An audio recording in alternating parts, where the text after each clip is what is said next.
نحمده ونصلي على رسوله الكريم أما بعد فأعوذ بالله من الشيطان الرجيم بسم الله الرحمن الرحيم رب اشرح لي صدري ويسر لي أمري واحلل عقدة من لساني يفقهوا قولي رب زدنا علما اللهم فقهنا في الدين اللهم إنا نسألك علما نافعا وعملا متقبلا ورزقا طيبا اللهم انفعنا بما علمتنا وعلمنا ما ينفعنا وزدنا علما اللهم أرنا الحق حقا وارزقنا اتباعه وأرنا الباطل باطلا وارزقنا اجتنابه.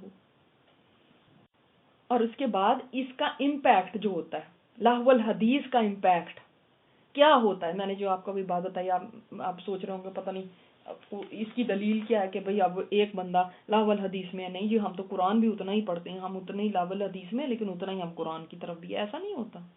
جو لاحو الحدیث کے اندر غرق ہو نا پھر اس کا حال کیا ہوتا ہے. وَإِذَا تُتْلَى اب وا کا بتا رہا ہے کہ پیچھے سے بات جو آ رہی ہے اس کی کنٹینیویشن ہے. یہ کوئی نئے بندے کی بات نہیں ہو رہی.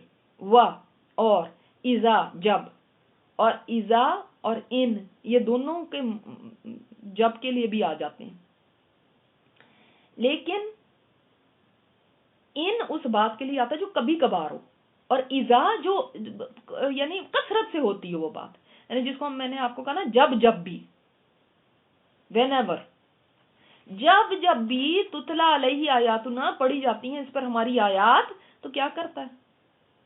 ہونا تو یہ چاہیے کہ آیات کو سن کے اور اس کو دل میں اتاریں اور سوچیں کہ یہ ہم کس طرف لگے ہوئے تھے.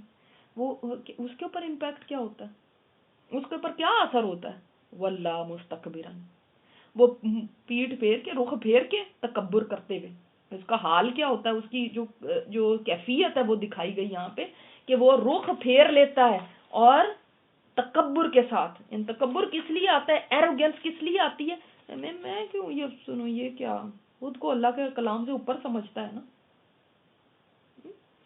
تو کَأَلَّمْ يَسْمَعْهَا گویا کہ سنا ہی نہیں ان کو. اللہ معاف فرمائے بعض لوگ پھر ایسے بھی ہو جاتے ہیں کہ وہ قرآن کی مجلس میں بھی بیٹھ کے وہ کہتے ہیں ہم جلدی کیوں آ گئے ہم نے تو سوچا تھا یہ ختم کر دیا ہوگا انہوں نے اب تک اور کوئی کھانا پینا گپ شپ شروع ہوگی یہ تو ابھی تک اسی پہ لگے ہیں. اب ان کو بیزاری ہو رہی ہوتی ہے اور چہروں سے پتہ چل رہا ہوتا ہے کہ یہ بیزار ہے. وہ سن ایسے رہے ہوتے ہیں جیسے کہ کچھ سنا ہی نہیں. کبھی خلا میں دیکھ رہے ہیں کبھی فون کو نکال کے دیکھ رہے ہیں کبھی کچھ دل ہی نہیں لگ رہا. دیکھیں دل کے اندر جب بیماری آ جاتی ہے نا یہ لاحو الحدیث کا ٹیسٹ لگ جاتا ہے جب اس کے چسکے لگ جاتے ہیں تو پھر نہیں یہ باتیں نہ سمجھ آتی نہ اچھی لگتی ہیں. اللہ اکبر. آپ نے کبھی دیکھا ہوگا جو خاص طور پہ ان چیزوں کے ساتھ بہت زیادہ انوالو ہوتے ہیں چاہے وہ گاتے ہیں چاہے وہ کوئی جن کو آپ کہتے ہیں سیلیبریٹیز ہیں ان کو تو سنا کے تو دکھائیں. قرآن سے ان کو دل نہیں چاہتا سننے کا. ان کو نہ سننے کا شوق ہے نہ کوئی اس کو سیکھنے کا شوق ہے نہ ان کو. پھر آپ کہتے ہیں پتہ نہیں لوگ اس طرف کیوں نہیں آتے. لوگ اس لیے نہیں آتے کہ ان کی زندگیوں میں لاحو الحدیث بھری ہوئی ہے. آپ دیکھ لیں اس کی وجہ سے یہ ری ایکشن ہوتا ہے. یہ سنا ہی نہیں ہے کہیں اگر پڑھی گئی بات کأن فی اذنیہ وقرا ایسے ان کو لگتا ہے جیسے ان کے کانوں میں بوجھ ہے. استغفر اللہ ربی. یا اللہ تعالیٰ اس انجام سے بچانا. اللہ ہم سب کو محفوظ رکھنا اس سے کہ ان کو قرآن ایسے لگتا ہے بجائے کہ دل کی بہار بن جائے بجائے کہ غم اور ہم کا مداوا بن جائے بجائے کہ ان کے لیے شفا بن جائے رحمت بن جائے اور ہدایت بن جائے ان کے کانوں کے لیے بوجھ بن جاتا ہے. ایسے لگتا ہے جیسے آپ کوئی باتیں نا سننی بھی انسان کو بڑی مشکل لگتی ہیں. جیسے جو لوگ قرآن کی طرف ہوتے ہیں ان کے لیے یہ لاحو الحدیث سننا مشکل ہو جاتا ہے. یہ ان کو بوجھ لگنے لگتا ہے. اسی طرح ان کو یہ بوجھ لگتا ہے. سمجھا گئی بات. دونوں میں نے آپ کو بتایا نا دونوں ڈائریکشن بالکل ڈیفرنٹ ہیں. کوئی کہہ ہی نہیں سکتا کہ میں دونوں کے اندر ہوں. ایسے ہو ہی نہیں سکتا. آپ کی زندگی میں ایک چیز ضرور زیادہ ہوگی جس کا امپیکٹ ہوگا دوسری بس سائیڈ لائن چل رہی ہوگی. یہ نہیں ہو سکتا دونوں میں آپ گپے میں. جس کی زندگی میں لاحو الحدیث ہے نا اور وہ اس کے اندر غرق ہے، اس کا یہ ہے انجام، یعنی اس کے اوپر یہ ہے، قرآن کا امپیکٹ اس پہ یہ ہے۔ اور اسی طرح جو قرآن کے اندر کھبا ہوا ہے اور اس کے اندر اس نے اپنے آپ کو لگایا ہوا ہے، وہ جب لاہ الحدیث سنتا ہے تو اس کا بھی دل اسی طرح بیزار ہوتا ہے، اور اس کے لیے بھی بوجھ اسی طرح بنتا ہے کہ کانوں پہ بوجھ ہے، کانوں کا بوجھ بن گیا۔ کانوں کا بوجھ اسی لیے بنانا، اب وہ اس راستے پہ نہیں ہے۔ اسے پتہ چل گیا نا آپ کو، واضح ہو گیا نا کہ اللہ کا قرآن اور لاہ الحدیث اور گانا بجانا اور یہ ساری یہ جو چیزیں ہیں یہ ساتھ ساتھ نہیں چل سکتی۔ اگر ساتھ ساتھ چلیں گی تو قرآن کی آیات انسان سنی انسنی کر دے گا، پھر سرور نہیں آئے گا اللہ کی آیات میں، پھر گانے بجانوں میں ہی سرور آئے گا۔ اس کی نحوست اتنی ہوتی ہے گانے بجانے کی، وہ قرآن سے دور کر دیتی ہے۔ استغفر اللہ ربی، پھر کسی چینل پہ بھی قرآن چل رہا ہوگا نا تو اس کو بھی چینج کر دیتے ہیں، کوئی لیکچر آ رہا ہوگا تو وہ سننا برداشت نہیں ہوتا، کوئی پڑھ کے سنا رہا ہے تو اس میں دل نہیں لگتا، پھر اللہ کی آیات کی تفسیر کی جا رہی ہوتی ہے تو اس کو برداشت کرنا مشکل ہوتا ہے۔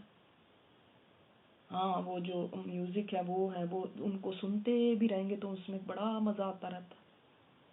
یضل بہ کثیرا ویہدی بہ کثیرا، اسی قرآن سے لوگ گمراہ بھی ہو جاتے ہیں، اسی سے ہدایت بھی پا لیتے ہیں۔ تو اللہ تعالیٰ نے فرمایا فَبَشِّرْهُ بِعَذَابٍ أَلِيمٍ، ان کے لیے دردناک عذاب کی بشارت دے۔ تو پچھلے والوں کے لیے کیا تھا؟ اہانت والا عذاب۔ ان کے لیے اہانت والا عذاب کیوں تھا؟ تم میرے قرآن کے ساتھ ایسا کرتے ہو، تم نے اس کو بالکل ہلکا سمجھا اور اس کو کوئی اہمیت نہیں دی، اس کو امپورٹنس نہیں دی، اپنے آپ کو امپورٹنس دی ہے، اپنی بات کو اور اپنے شوق کو۔ تمہارے لیے رسوا کرنے والا عذاب ہے، تم نے اس کو عزت نہیں دی، تمہیں بھی عزت نہیں ملے گی۔ اور دیکھیں سوچیں، انسان کو دنیا میں بے عزتی سے اتنا ڈرتا ہے کہ لوگوں میں کہیں بے عزت نہ ہو جاؤں، اس کے لیے وہ الٹا سیدھے کام بھی کرنے کو تیار ہو جاتا ہے، کہیں خرچ نہیں بھی کرنا وہاں پہ بھی خرچ کرتا ہے، اپنی مرضی کے خلاف بھی کام کرتا ہے۔ کیوں؟ اس لیے کہ ہاں بے عزتی نہ ہو جائے لوگوں میں، لوگ کیا کہیں گے۔ چھوٹی چھوٹی باتوں میں ہم نوٹ کریں، ہم سوچتے ہیں لوگ کیا کہیں گے، ہماری بے عزتی نہ ہو جائے۔ آپ خود اندازہ کریں جہاں پہ ساری مخلوق ہوگی وہاں پہ عذاب مہین کیسا ہوگا۔ انسان ہے نا کسی کے سامنے پھسلنے سے گرنے سے ڈرتا ہے، کیونکہ پھسل گئی تو سارے ہنسیں گے، بے عزتی ہو جائے گی، اتنی سی چیز سے بھی ڈرتا ہے۔ اور کہاں یہ کہ پوری مخلوق کے سامنے اس کو گھسیٹا جا رہا ہے، اس کو پکڑ کے بالوں سے کھینچا جا رہا ہے، اس کو عذاب کی طرف لے جایا جا رہا ہے، اس کو مارا پیٹا جا رہا ہے۔ اندازہ تو کریں، کسی انسان کو آپ کے سامنے ایسا ہو رہا ہو، اندازہ کریں اس بندے کی ذلت کتنی اس کو محسوس ہو رہی ہوگی۔ انسان کہتا ہے کہ مجھے کہیں کمرے میں بند کر کے 10 تھپڑ مار لو، لوگوں کے سامنے نہ کچھ کہو ایک لفظ بھی، میری بے عزتی نہ ہو جائے، اتنی اس کو اپنی عزت پیاری ہوتی ہے۔ لیکن اس کے لیے وہاں اہانت والا عذاب۔ اور پھر فرمایا فبشرہ، اس کو بشارت دے دو۔ بشارت تو خوشی کی بات کی دی جاتی ہے، اس کو عذاب کی دے دو، یہ اس کے پر طنز ہے، یہ اس کے ساتھ ایک مذاق کیا جا رہا ہے، کیونکہ تم بھی مذاق بناتے تھے نا اللہ کے راستے کو، تمہارے لیے یہ ہے، تمہارے ساتھ اللہ بھی مذاق کرتا ہے پھر کہ تمہیں بشارت ہے، لیکن کس کی؟ دردناک عذاب کی۔ اللہ اکبر، استغفر اللہ۔ یہ اس کے لیے ہے جو اللہ کی آیات کو سننے سے منہ پھیر جائے تکبر کرتے ہوئے، اور اس کے لیے بھاری ہوں اللہ کی آیات، وہ ایک کان سے سنے دوسرے سے نکال دے، ایسے لگے جیسے کہ کہیں سنا ہی نہیں۔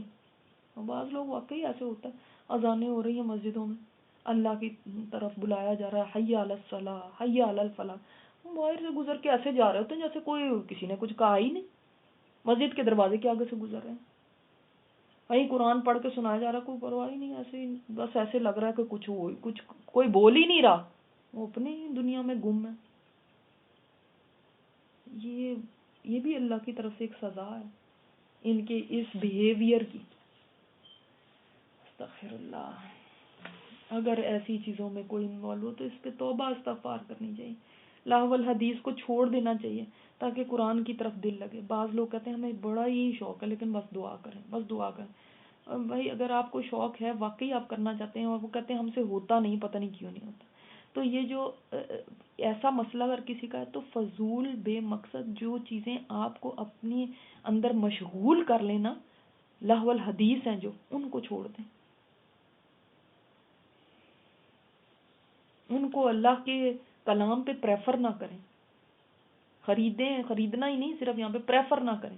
یہ لوگ دیکھیں پریفر کر رہے ہیں لہو الحدیث کو، ان کی پریفرنس ہے اللہ کے راستے کے اوپر، یہ پریفر کرتے ہیں، یعنی اس کو ترجیح دیتے ہیں، اس کو اوپر رکھتے ہیں، اس کے لیے وقت نکالتے ہیں. جس چیز کو آپ ترجیح دیتے ہیں وہ کیا ہوتا ہے؟ میں نے آپ کو بتایا نا، یشتری کا ایک معنی یہ بھی ہے نا، پریفرنس دینا. وہ پریفر کرتے ہیں لہو الحدیث کو کسی اور اللہ کی بات کے مقابلے میں، اللہ کی آیت کے فرائض کے مقابلے میں، اللہ کے حکم کے مقابلے میں، اللہ تعالیٰ کے لیے کوئی نیکی کا کام کرنا، خیر کا کام کرنا، اس کے مقابلے میں، ان سب کے مقابلے میں وہ پریفر کرتے ہیں لہو الحدیث. دیکھ لیں تو پھر نیچے ہی جا رہے ہیں نا، پھر اس کے بعد مذاق بھی اڑانا شروع ہو گئے، پھر قرآن بھی ان کے اوپر اثر نہیں کرتا، دل سخت ہوتا جاتا ہے نا پھر. اور وہ لوگ ان الذین آمنوا وعملوا الصالحات لہم جنات النعیم، بے شک وہ لوگ جو ایمان لے آئے اور صالح عمل انہوں نے شروع کر دیے. اگر کوئی لاول الحدیث میں پڑا ہو، وہ بھی اگر توبہ کر کے اس طرف آ جاتا ہے اور عمل صالح شروع کر دیتا ہے تو اللہ تعالیٰ معاف کرنے والا ہے. لہم جنات النعیم، ان کے لیے جنات ہیں، ایک جنت نہیں ہے، جنت نعیم نہیں، جنات ہیں یعنی باغات ہیں، پلورل ہے، ایک کے اوپر ایک باغ، ایک کے اوپر ایک باغ، یعنی ایک کے بعد ایک، ان کے پاس ایک باغ نہیں ہے، بہت سارے باغات ہیں. اللہ اکبر. اور نعیم، نعمتوں والی. تم یہاں پہ پلیجر چاہتے ہو، وہاں پہ اللہ نے اتنا پلیجر رکھا ہے، وہ تو فل آف پلیجرز ہے، مزے ہی مزے. خالدین فیہا، وہاں سے تمہیں کوئی نکالے گا نہیں، ہمیشہ وہاں رہنا ہے. اللہ اکبر. جنات نعیم میں نا نعمتیں بھی ساری جمع ہو گئیں، اسم جامع ہے یہ، بہت ساری نعمتیں جمع ہو گئی، کھانے کی، پینے کی، پہننے کی، اوڑھنے کی. وہاں پہ ایون سریلی آواز بھی ہوگی جو وہ سنیں گے اور اس کا مزہ لیں گے. لیکن جو دنیا میں ان چیزوں سے خود کو بچا کے رکھتا ہے، اللہ وہاں سنائے گا. ان کے جسموں پہ نہ کوئی بال ہوگا، نہ پسینے کی کوئی اسمیل ہوگی، خوشبو ہوگی ان کا پسینہ بھی، نہ کوئی چھینک ہوگی، نہ کوئی کھانسی ہوگی، نہ کوئی پیشاب بہانا ہوگا.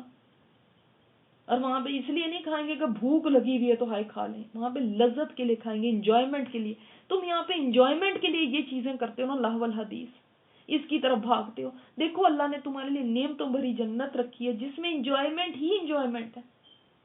اگر یہ دنیا جنت نہیں ہے، یہاں پہ اس کو انجوائمنٹ کی جگہ مت بناؤ، نہ سمجھو. اللہ اکبر.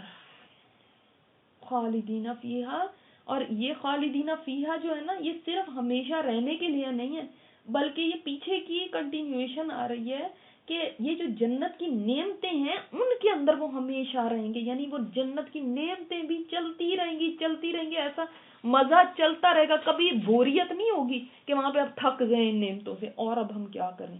اب انسان کو جب بہت زیادہ جنت کی باتیں بتائی جائیں نا تو وہ سوچتا ہے جب ساری چیزیں وہاں پہ مل رہی ہوں گی، ساری انجوائمنٹ ہوگی، تو پھر ہم تو بور ہو کے جائیں گے اس سے. تم ان مسئلوں بھری دنیا سے تو بور ہوتے نہیں ہو، جہاں پہ ایک کے بعد ایک غم اور پریشانی اور مصیبت اور مسئلہ پڑا ہوا ہے، اس سے تو تم بور ہوتے نہیں، تو مزوں سے بور ہو جاؤ گے. کون نہیں چاہتا ایک آئیڈیل لائف؟ ساری زندگی ہم اسی محنت مشقت میں لگے رہتے ہیں کہ وہ آئیڈیل لائف مل جائے جہاں پہ خوشیاں ہی خوشیاں ہوں. ہاں، اس کے لیے ہم اپنی آپ کو ہلکان کر لیتے ہیں کام کر کر کے، ایسا بس گھر ہو جائے، ایسی گاڑی جائے، سب بچے بھی اچھے اس کے اوپر ہو جائیں اور سب میرا اچھا چل رہا ہو تو کتنا اچھا ہو. ہر انسان ڈریم کرتا ہے اس کے لیے. اور جو آپ کی ڈریم ہے، جب آپ کو اللہ بتا رہا ہے کہ وہاں پہ ایسا ملے گا تو کہتے ہیں بور ہو جائیں گے وہاں پہ. کیسا شیطان نے دھوکہ دیا تھا جس کے لیے یہاں ہلکان ہو رہے ہیں. اللہ نے اسی کا تو وعدہ کیا ہے، بس اس نے یہ بتا دیا کہ یہ یہاں پہ پاسبل نہیں ہے. تمہارا ڈریم ہاؤس، ڈریم ورلڈ جو تمہاری ہے وہ وہاں پاسبل ہے صرف. وعد اللہ حقا، اللہ کا وعدہ سچا ہے. یہ یقین دلانے کے لیے ہمیں کہ یہ بات ہو کے رہے گی، اس میں شک نہ کرنا. اللہ کی تو ہر بات ہی سچی ہے. پھر کیوں کہا گیا وعد اللہ حق، تاکہ جب کہہ دیا جب وعدہ ہے تو وعدہ کوئی، لیکن کوئی بھی ایک اچھا انسان بھی ہوتا نا تو وہ بھی کہتا ہے کہ میں نے وعدہ کر لیا ہے نا تو میں نے اس کو پورا کرنا ہے. کوئی نیک صفت انسان ہوتا ہے، یہ تو اللہ کا وعدہ ہے. اور جب کوئی وعدہ کر لے اور اللہ سے زیادہ سچا کوئی نہیں تو وہ پھر اس کو ضرور پورا کرے گا. تو یہ چاہے لاکھوں سال بعد قیامت آئے اور اس کے بعد جنت ہو اور وہاں پہ حشر ہو اور سارا کچھ ہو، چاہے کروڑوں سال بعد آئے، چاہے 1000 سال بعد آئے، جتنے سالوں بعد مرضی آئے، یہ نہ سمجھنا کہ اللہ بھول جائے گا اپنا وعدہ. اس کا وعدہ سچا ہے. تم بھول سکتے ہو، اللہ نہیں بھولتا. تو وہ چاہے کتنے بھی سالوں بعد آئے مگر یہ وعدہ سچ ہو کے رہے گا کہ ایمان اور صالح عمل والے جنتوں میں رہیں گے جو نعمتوں والی ہیں. اور یہ دیکھیں کہ جب جہنم کی بات آئی تو اس وقت نہیں آیا یہ اللہ کا وعدہ ہے جو سچا ہے کہ ان کو عذاب علیم ملے گا، اللہ کا وعدہ ہے. اس میں کیوں نہیں آیا؟ یہاں پہ کیوں آیا کہ اللہ کا وعدہ ہے؟ سزا کے لیے تو نہیں آیا. یہاں پہ وعدہ اس لیے ہے ایمفسائز کرنے کے لیے، تاکید کے لیے کہ یہ ضرور ہو کے رہے گا. آگ میں ڈالنا اللہ کا کوئی شوق نہیں ہے. آگ میں لوگوں کو پھینکنا اور ان کو عذاب دینا اللہ تعالیٰ کی کوئی چاہت نہیں ہے. اس نے مخلوق کو اس لیے نہیں پیدا کیا اپنے ہاتھوں سے کہ ان کو آگ میں ڈال دے. وہ ہوگا تو صحیح، لیکن اس کے لیے کوئی اللہ کا ایسا شوق چاہت نہیں ہے. اس کے لیے اللہ تعالیٰ تاکید سے فرما رہے میرا تم سے وعدہ ہے کہ یہ میں کروں گا. وہ العزیز الحکیم، اور وہ عزیز بھی ہے حکیم بھی ہے. وہ زبردست ہے، وہ قوت والا ہے. کوئی روک نہیں سکتا اس کو اس وعدے کو پورا کرنے سے. کوئی اس کے لیے آڑ نہیں بن سکتا، کوئی رکاوٹ نہیں بن سکتا. اور دنیا میں تو انسان بعض وعدے کر لیتا اس کو نبھا بھی نہیں پاتا. پھر اس کے بعد وعدے تو بڑے بڑے کر لیتے، میں نے ایسے کروں گی وہ کروں گی، اس کے بعد جب آپ پوچھنے جائیں تو ان کا کوئی عطا پتہ ہی نہیں مل رہا. ان کی اس کیپیسٹی میں ہی نہیں ہوتا نا کہ وہ اس کو نبھا سکے، اس کو پورا کر سکے. ان کی طاقت میں ہی نہیں ہوتا. اللہ کے ساتھ ایسا نہیں ہے. وہ زبردست ہے، غلبہ رکھتا ہے، قدرت رکھتا ہے کہ وہ اس کو پورا کرے. اور حکیم بھی ہے، حکمت والا ہے، وہ کبھی بھولے گا نہیں اپنے وعدے کو. اللہ اکبر. دیکھو کیسے کیسے اللہ تعالیٰ یقین دلاتا ہے تاکہ آپ یقین کر کے ان کاموں کو کرو، ان کی طرف آؤ. کیسے وہ آپ کو کہ یہ کسی طرح مان جائیں اس چیز کو اور اس راستے پر آ جائیں. اسی لیے یقین دلایا جاتا ہے نا. اللہ تعالیٰ صحیح سمجھنے کی توفیق دے. اگر پھر بھی کوئی کوشچن ہوئے تو انشاءاللہ پھر ہم دیکھ لیں گے. سبحانک اللہم و بحمدک، نشہد ان لا الہ الا انت، نستغفرک و نتوب الیک.